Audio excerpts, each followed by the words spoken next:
Assalamualaikum warahmatullahi wabarakatuh. Bagaimana kabar kalian? Alhamdulillah, luar biasa. Allahu Akbar. Yes. Nah, ada yang tahu kali ini Ibu akan menjelaskan mengenai materi tentang apa? Betul, Ibu pada kali ini akan menjelaskan materi tentang sikap tolong-menolong. Nah, ada yang tahu apa itu pengertian dari tolong-menolong? Belum ada yang tahu ya? Di sini, Ibu akan menjelaskan pengertian dari tolong-menolong, manfaat tolong-menolong, serta contoh dari tolong-menolong. Nah, adapun pengertian dari tolong-menolong ialah sikap saling membantu dan memberikan dukungan dalam hal kebaikan untuk meringankan beban orang lain. Nah, jadi tolong-menolong ini yaitu sikap saling membantu orang lain untuk meringankan bebannya. Dan sikap tolong-menolong ini dapat dilakukan dimanapun kalian berada, yaitu misalnya di rumah, di sekolah, dan di masyarakat. Nah, dalam tolong-menolong ini terdapat beberapa manfaatnya loh.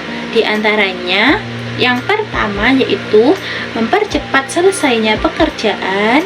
Yang kedua, pekerjaan yang berat menjadi ringan. Dan yang ketiga, menghemat tenaga karena diselesaikan secara bersama-sama. Nah, dari sini apakah sudah bisa dipahami? Sudah bisa dipahami ya. Untuk yang selanjutnya yaitu mengenai contoh penerapan dari tolong-menolong. Nah, sebelum Ibu jelaskan mengenai contoh dari penerapan tolong-menolong, mari kita simak video dari contoh penerapan tolong-menolong. Kalian saksikan dengan seksama ya. Indahnya tolong-menolong. Di sebuah sekolah yang penuh keceriaan, terdapat 3 sahabat bernama Penny, Rani, dan Nisa. Pada suatu hari, mereka memutuskan untuk mengadakan kegiatan tolong-menolong di sekitar mereka. Cerita dimulai di sebuah taman tempat mereka berkumpul.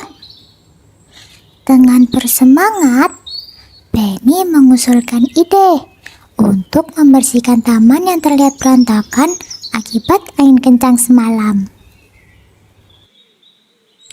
Wah, taman ini terlihat berantakan ya. Pasti ini akibat angin kencang semalam. Iya, Ben. Tapi jangan khawatir. Kita pasti bisa membersihkannya dengan cepat. Bagaimana kalau kita membagi tugas? Bagus ide kamu, Nisa. Ayo kita bagi tugas agar taman cepat bersih. Baiklah, kalau gitu aku akan membersihkan bagian kiri taman, Nisa tengah, dan Rani membersihkan bagian kanan taman. Oke, mari kita mulai. Mereka bekerja dengan penuh semangat sambil bernyanyi. Setelah membersihkan taman, mereka berkumpul di pinggir taman. Wah, taman ini benar-benar tampak segar dan bersih sekarang. Kita hebat. Ya, kita sudah bekerja keras. Saat mereka sedang asik mengobrol, mereka melihat nenek tua yang sedang terjatuh di pinggir jalan raya. Lihat, ada seorang nenek yang sedang terjatuh. Kita harus segera membantunya. Ayo teman-teman.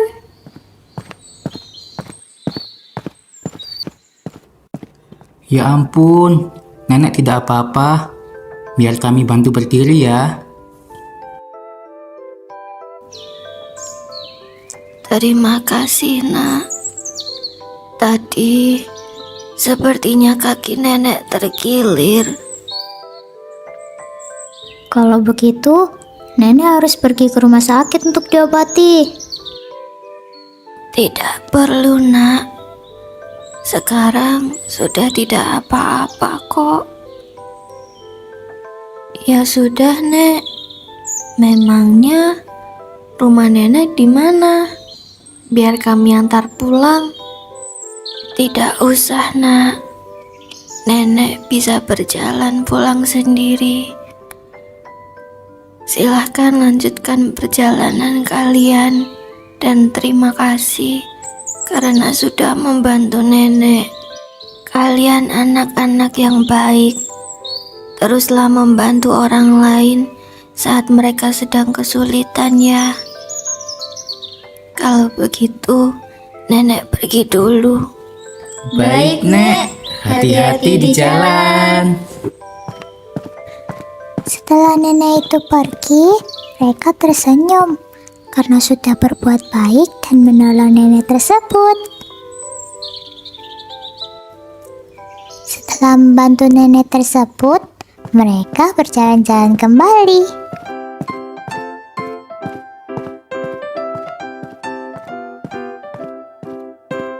Saat mereka sampai di pasar, mereka melihat toko Mbok Sasa yang sedang sepi dan Mbok Sasa yang terlihat murung.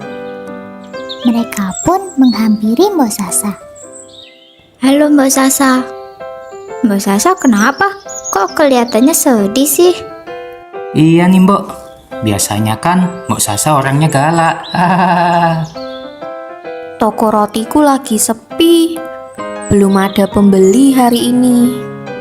Ya ampun, Mbok. Ternyata itu alasan kenapa Mbok Sasa sedih.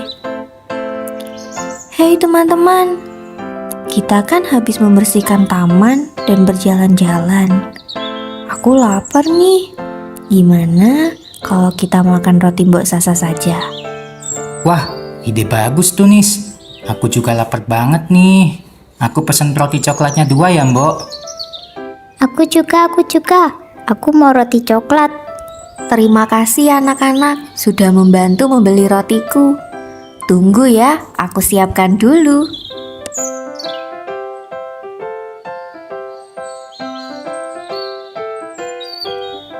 Mbok Sasa merasa senang karena dagangannya dibeli oleh mereka.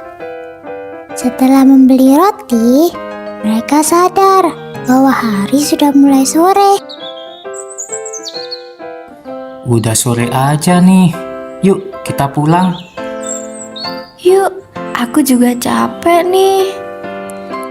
Ayo pulang, aku juga tidak sabar mau makan rotiku. Hari ini aku seneng banget deh bisa menolong banyak orang. Ternyata menyenangkan ya dapat membantu orang lain. Setelah ini kita harus menolong lebih banyak orang lagi. Setuju. Mbok Sasa, kami pulang dulu ya. Nah, dari video yang telah kalian lihat tadi, apa saja contoh dari penerapan tolong-menolong? Ya, contoh penerapan tolong-menolong tadi sudah Ibu jelaskan bisa diterapkan di lingkungan rumah, sekolah, ataupun masyarakat. Nah, adapun penerapan tolong-menolong di rumah yaitu bisa diterapkan melalui menolong ayah untuk membersihkan halaman, membantu ibu mencuci piring, serta membantu adik untuk mengerjakan tugas. Membantu adik mengerjakan tugas termasuk tolong-menolong loh. Jadi kalian harus bisa menerapkannya dalam sehari-hari ya. Dan yang selanjutnya, contoh penerapan tolong-menolong di lingkungan sekolah. Yang pertama yaitu menolong guru untuk menertibkan kelas. Yang kedua, bekerja sama dalam membersihkan kelas. Yang ketiga, membantu teman dalam memahami pelajaran. Akan tetapi, jika ulangan tidak boleh ya untuk saling tolong-menolong. Dan yang terakhir, menyapa teman dengan ramah. Dan yang terakhir, contoh penerapan tolong-menolong di lingkungan masyarakat. Yang pertama yaitu kerja bakti. Yang kedua, menolong orang yang terjatuh. Jadi, jika kalian menemui orang yang terjatuh, jangan malah kalian tertawakan, tapi kalian harus menolongnya ya. Dan yang selanjutnya, memberikan sumbangan kepada orang yang terkena bencana alam. Nah, dalam hal ini kalian bisa membantu untuk memberikan sumbangan yang berupa uang ataupun barang-barang yang sudah tidak terpakai. Yang terakhir yaitu membantu tetangga yang sedang sakit. Jadi jika ada tetangga kalian yang sakit, kalian harus menolongnya ya. Nah, dari penjelasan ibu tadi dapat disimpulkan bahwa tolong-menolong ialah sikap saling membantu terhadap orang lain dan tanpa mengharapkan imbalan. Nah, dan dalam tolong-menolong ini terdapat beberapa manfaatnya, yaitu mempercepat pekerjaan, menghemat biaya, meringankan beban orang lain. Dan contoh penerapan tolong-menolong bisa diterapkan di rumah, sekolah, serta masyarakat. Adapun contoh penerapan di rumah, salah satunya yaitu dengan menolong ayah untuk membersihkan halaman. Sedangkan salah satu contoh penerapan tolong-menolong di lingkungan sekolah yaitu dengan bekerja sama dalam membersihkan lingkungan sekolah. Dan yang terakhir dapat diterapkan di lingkungan masyarakat. Salah satu contohnya yaitu dengan melakukan kerja bakti di lingkungan masyarakat. Nah, mungkin cukup sekian video pembelajaran yang dapat Ibu sampaikan. Semoga bermanfaat. Wassalamualaikum warahmatullahi wabarakatuh.